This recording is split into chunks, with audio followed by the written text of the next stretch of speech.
The best guitars come from trees about 800 years old, trees with enough rings in their trunks to provide wood with a tight and straight grain, wood flexible enough to vibrate, yet strong enough to withstand the pull of the guitar strings.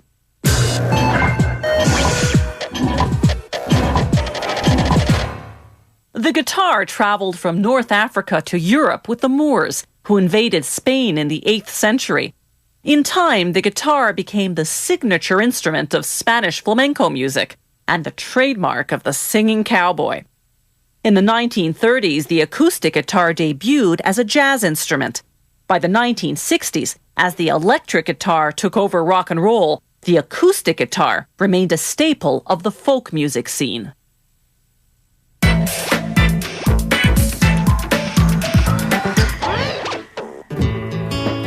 They use spruce or cedar because those woods are lightweight and vibrate well. Using a 30-ton press that works like a cookie cutter, they punch out the shape of the guitar. The size of the sound hole affects how the guitar will sound. The larger the hole, the more treble. The smaller the hole, the more bass. Then they glue on a wood inlay decoration called a rosette.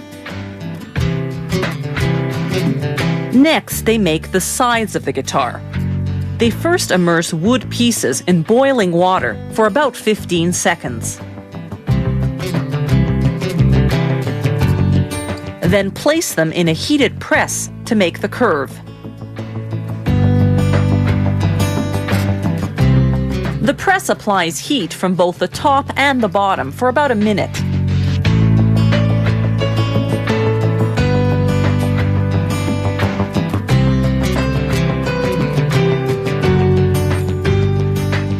Then they connect the two sides with blocks of wood made of either mahogany or poplar.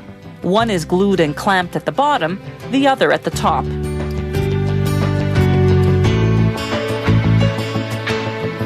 Then they glue on and clamp a wooden lining which will connect the sides to the top and back.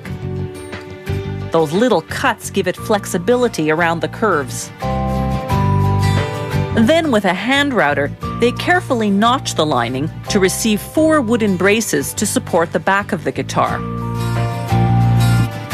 Strategically placed braces help the top of the guitar withstand the tension of the strings.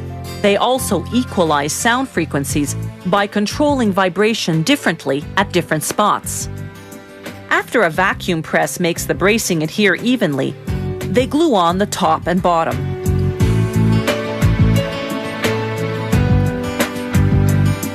The body of the guitar is now assembled.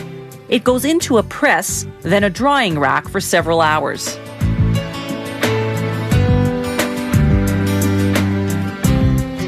Next, they glue on a plastic binding to protect the guitar's edges.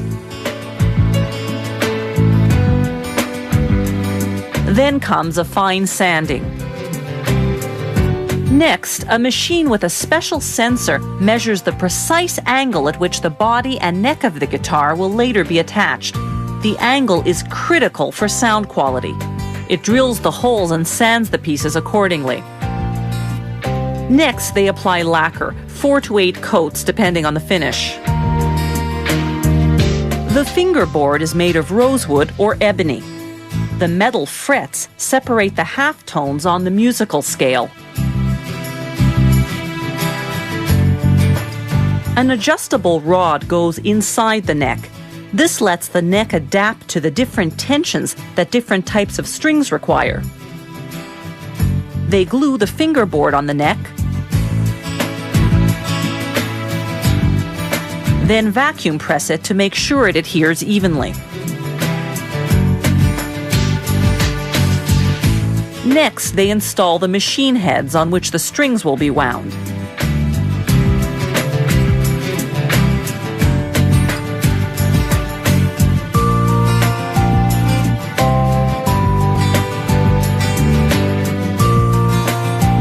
The rod in the neck slips into a groove on the body. The neck is then bolted and clamped until the glue dries. Next, they glue on the bridge, securing it with temporary screws and a clamp. Then they glue on the headstock nut, a hard plastic piece that spaces the strings evenly. Next comes the saddle, then the bridge pins which lock the strings in the bridge. Finally, they string the guitar using an electric winder. Because of all the glue drying time, it takes 3 weeks to make a guitar. The wood will become suppler the more the guitar is played, so as the guitar ages, the better it will sound.